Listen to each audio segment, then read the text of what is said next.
Maneno gai mar doho ma bende osenyiso gombo mar laro kom tend piny e yiero 2027 David Maraga okoni obiro tieko chuth wach mibadhi kod kuo mar mwandu mag jopiny ka jokenya omiye thuolo ne telo ne piny Kenya 2027.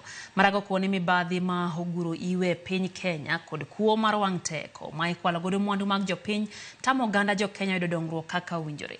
Kolose kinde mano oyuore nyasi mar alam e kanisa kopere mantie boma Homa Bay, Maraga okoni mibadhi thiro dongruok mar ochumi mar piny Kenya. Kendo ka oyiere kaka jatend piny to obiro kedo gi mibadhi no. Maraga mano oten gi ogai mar United Green Movement Party Augustine Nato koni oganda jo Kenya mathoth kale midhiero mopogore opogore nikech mibadhi ma nyaka koro ked godo. This country, if we keep quiet, it's like we are endorsing it.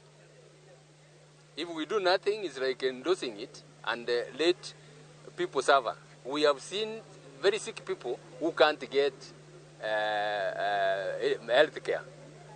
We have seen, our young people not in school when they are supposed to be in school.